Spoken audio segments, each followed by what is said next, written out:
纸是活的，其实发霉的纸就是好像我们的皮肤长了癣一样，一旦修复后，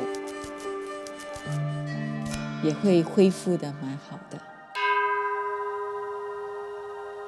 它的生命比我们想象中还要长久的，甚至几百年、几千年都没问题。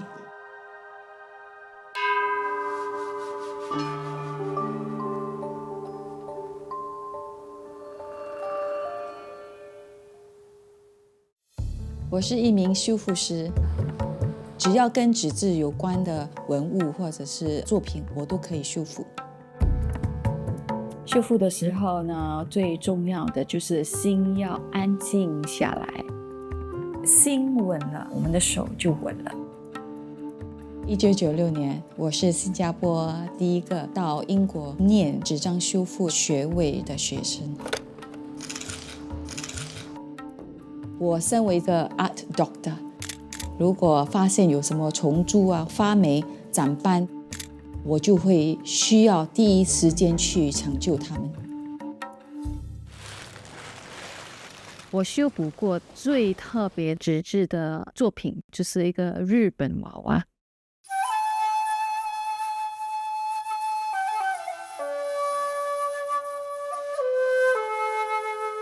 这个日本娃娃，它里面是木头，然后外面是纸张，它的头发是用植物纤维，每一根都是扎进去。之前发现这个娃娃其实还有很多虫蛀，然后我先把它去虫，把身上的洞都补好。其实这个娃娃都已经86岁了。保存纸的方式是最好是在18到24 degree Celsius，湿度是最好是在58%左右。新加坡的纸张最常见的都是有斑点和霉菌，因为新加坡的气候比较潮湿嘛。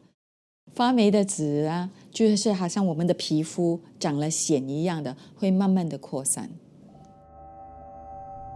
使用这个紫外线照射下，才知道那个霉斑、霉菌的那个严重性。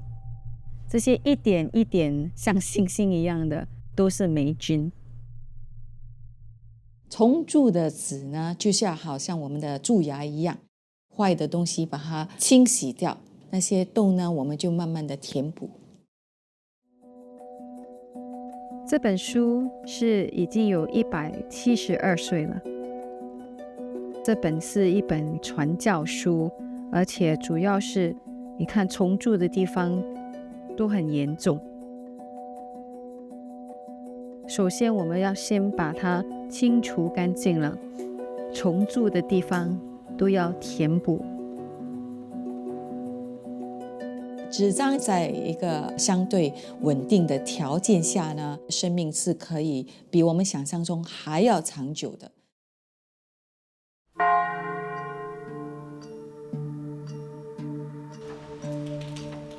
大概在10年前的时候 ，Cathedral of the Good Shepherd 在装修的时候呢，在地下挖到了一个 time capsule。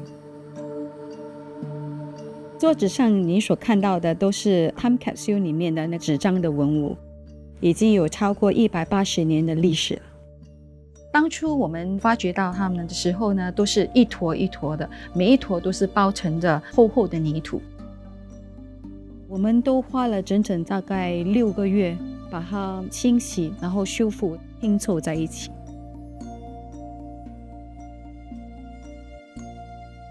在早年的时候，书本啊，那个背后，或者是有一些作品画，他们都是有用很旧的那个胶带，长期来讲，它就会开始发黄，而且会损坏到纸张，所以那个是比较难处理的。发黄是主要是纸张它的酸性高，然后斑点呢，主要是因为霉菌。我们不用漂白的方式把纸张洗得干干净净。如果把它洗得太洁白的话，会让人家怀疑这是假的，也会把那种历史感把它洗掉。这个是它叫做 gluten free 的 wheat starch， 它表面上有一层皮，然后我们就把它筛过呢，它就比较润滑。因为这个是水性的，所以有可逆性，就是改次要把那个修补过后的地方把它拿走的话，会比较容易，就用水就拿走。在新加坡这行业还蛮冷门的，反而在欧洲呢，修复师是比较多，而且竞争会比较大。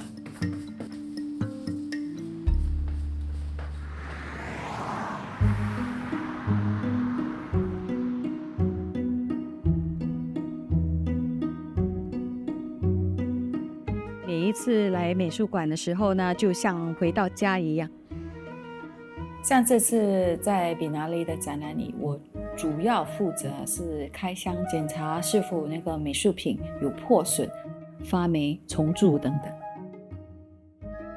站在那个博物馆或者是美术馆的时候呢，跟那个作品有一个近距离的对话，反而在电脑、手机上呢，那个感受是完全不同的。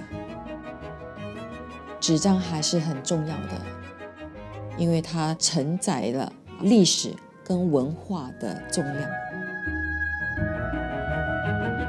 很多人都觉得东西坏了就丢掉，但是有些东西是可以永远保存的。